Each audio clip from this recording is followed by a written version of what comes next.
Let me first begin by just expressing how proud I am to be a part of this district, specifically the principal of Eldorado. Sometimes the narrative that exists out there is filled with inaccuracies, but I know one thing is for sure, is that with the leadership of the board, Dr. Ellis's leadership, and of course, district cabinet, capable cabinet, we're working very hard on behalf of the students in our district. So I'm very proud of that and proud to be a part of that.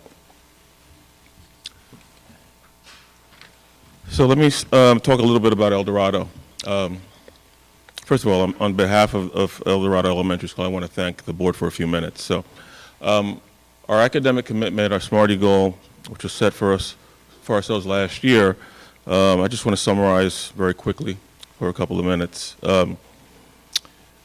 First thing, we were committed to using small group instruction and evidence-based practice to support the needs of our kids. And to help us do that, we restructured our master schedule to allow each teacher an additional period of academic intervention support to help with that effort. We also embraced the teacher rotational model to support our small group instruction. Basically what it helps us do is to make sure that during every AIS period, the needs of every child in that classroom is being met. With the work of Generation Ready last year, in our instructional rounds, we identified some key deficits that we needed to address, specifically deficits in our foundational skills. There were too many of our students who were not reading at grade level, making it very difficult to access grade level content. The other thing too, foundational 5, we're all pretty used to that, strengthening that integration in every chance that we got, with a special focus on student engagement and differentiation. Of course, motivating students and that real world application, the why, so to speak, is a very useful piece for the impact that we have on our kids. Next slide. This nice visual here, thank you, Dr. Iwaha.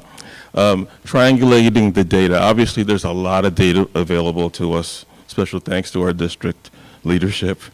But I really like the way this visual is set up, because what it does is it helps me highlight for you 3 key components: our professional learning communities, where we look at our data, we look at the feedback from our learning walks and our observations. It just really does a very nice job of triangulating, which is another fancy word for manipulating the data, so that what we observe, what we say, and what we do is at the key point of what we do for our professional learning communities. So we inspect what we expect. So that's a very key piece. Next slide. Let me talk a little bit about some of our data, specifically our student growth percentile, which shows growth relative to others in the same grade. We're very happy about our trajectory. It's on a positive trajectory. If you look at our ELA numbers, our high growth has inched up, and we do celebrate those small successes.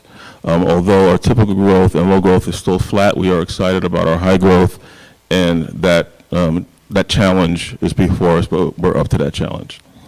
Also, our star reading proficiency rate, which is a nice snapshot of how we will do on our state assessments, we've already surpassed our numbers in grades 4 and 6 from last year. If you look at this year's cycle numbers, we've inched up quite a bit, and we're very excited about that.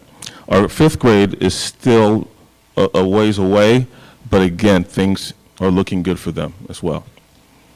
Let's look at our math numbers. In math, our SGP, our high growth numbers are on par with ELA. There's that slight improvement from cycle 1 to cycle 2, and that's exciting for us. Our STAR math proficiency rates also look very nice. For just this year, our fifth grade and sixth grade have already surpassed last year's numbers, and our grade 4 is poised for surpassing last year's numbers as well. We're right there. So again, we're very happy about our trajectory. One of the things that we're starting to look at very closely is how our kids are doing in math and Spanish. So I'm excited to report on our SGP, we have high growth in cycle 1 and cycle 2 for our Spanish speaking students who, with the bilingual support, have exercised some nice growth in our SGP. For our math proficiency rates, again, that district benchmark is a nice picture of how we might perform on our state assessments. There's nice growth across all grade levels from cycle 1 to cycle 2. So you can clap that up because that's amazing. I appreciate that. Next slide. So our commitment highlights. This commitment, it says commitment to social emotional, but it also covers our third commitment as well, operations. We were cited last year for our attendance numbers, but I am happy to report that we've shown a decrease in our chronic absenteeism, almost 6%. So clap that up. That's not an easy thing to do. And as a result, our daily average attendance has increased. So special thanks to our ad hoc attendance committee in our building. We have a lot of committed teachers who are happy to support our efforts to get our students in school, ready to learn and ready to succeed. Next steps, getting a win. So you have two pictures of some of our Jaguars and how we address English language arts scores. We use every available resource to help support those scores in English language arts. So the picture on the left is one of our students, our grade 6 students. Here he is, he's solving problems, he's building a robot using Legos and coding. We have a wonderful librarian who's an expert in all things computer science, and we're thrilled to have him. And of course, he's doing wonderful things with our students. The student on the right was a newcomer just 2 years ago, less than 2 years ago. And here he is showing off his capstone project. Capstone projects are something that every single student at Eldorado has to do. It's an opportunity for them to work on a social justice problem and create a project, a research project, where they have an opportunity to really synthesize all they have learned, whether it's presenting and researching, problem solving. It's just an exciting opportunity, and we have a capstone fair at the end of the year as well, where we showcase every single grade level. We invite parents, and it's a real opportunity for our students to shine and really pull together everything that they've learned all year, capstone projects. Next slide, addressing our math scores. One of the things that I'm very proud of is that at Eldorado, we have a lot of expertise there, and we tap into it all the time.